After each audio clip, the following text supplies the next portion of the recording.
Hi guys, I'm going to go for my dad, my quick 4 tips on how I increase driver speed distance and ball speed distance instantly in one session. It might just work for you as well.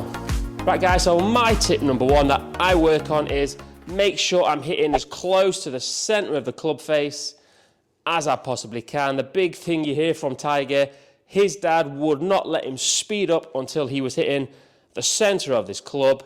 So grab yourself some impact strike paper, or if you've got some spray, foot spray, spray that club head, and let's check we're hitting the center of this club face, because as we know, we hit the top of the club, we're lower in spin, we hit further down the club, higher in the spin, the gear effect comes in on heel and toe strikes.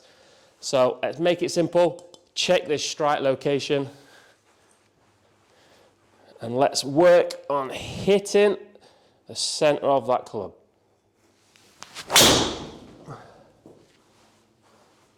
Oof. Right guys, shot 1, straight out of the middle, definitely take that, definitely increase the distance, control that spin, go work on that guys. Right guys, my tip number 2, and one that's transformed my speed, and one I've just done a full video on actually, is using the ground forces a lot more. I've just done a video, as I've just said, using the tennis ball drill. So get a tennis ball, chop it in half. Let's use those ground forces a whole lot better.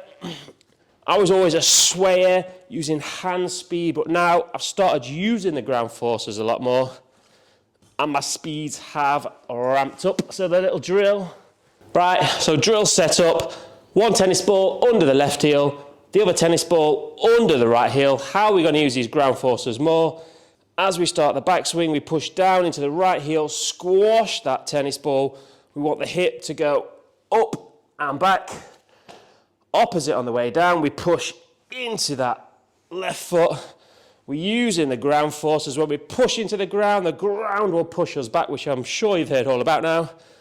I was always a swayer, but now I'm using the ground forces a lot more. So grab your tennis balls, chop them in half, push into the right, push into the left.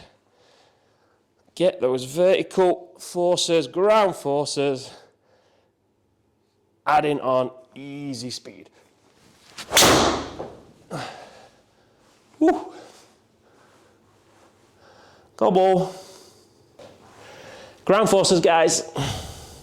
Right guys, my tip number 3 is that I try and control the spin from the driver. Obviously, higher spin will reduce the distance. So we reduce the spin or control the spin by controlling the strike on the face. That's one which we've covered on the first one. Second one, we want to be hitting up on that ball, so increase the angle of attack. I generally hit between 2 and 4 degrees up. We want to be hitting that ball on the up, 1, 2, 3 degrees. Let's get that ball launching in the air with a bit lower spin. The ball's going to go out there. And we want to control the spin loft. Very brief overview. It goes on a lot more factors. It's in 3D. We're looking as though we hit the center spot. But basically, this is the angle of attack. This is the launch angle. So if the angle of attack there is 0, but we're launching at 20 degrees, that's your spin loft. So we want to decrease the spin. We lower the launch. So we want to be hitting up on the driver. So 2, 3 degrees. So for me to bring my spin down, if I hit the center of the club face, I want to bring the launch angle down. So that's a very brief overview, how I control the spin. So again, we want to be hitting up on the ball. So to help with that, let's just set the right shoulder lower than the left to encourage an uphill strike on there. If you feel you're delivering too much loft, that's when the spin loft is going to get too big, your spin number is going to be too high, you're losing big distance.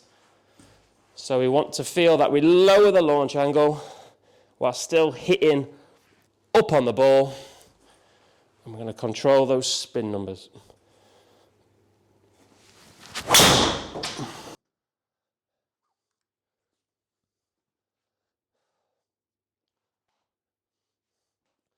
Right guys, so let's control that spin, control that angle of attack.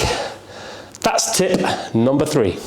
Right guys, tip number 4 is range of motion. So obviously the further the club head can travel, the more chance it's got to add speed through impact.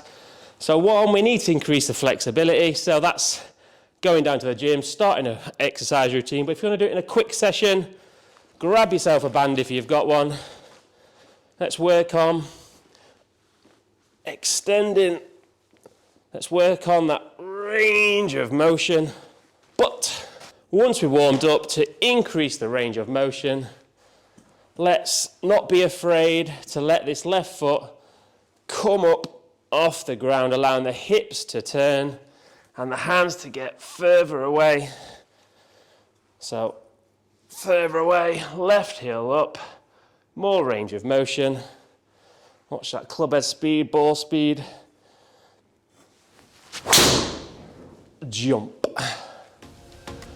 Let's add the 3 miles an hour straight away. Right guys, hope you enjoyed my 4 quick tips on how to increase ball speed and distance quickly. So control where we're hitting on that strike face, use those ground forces a lot more, control the spin, increase the range of the motion, go hit some bombs.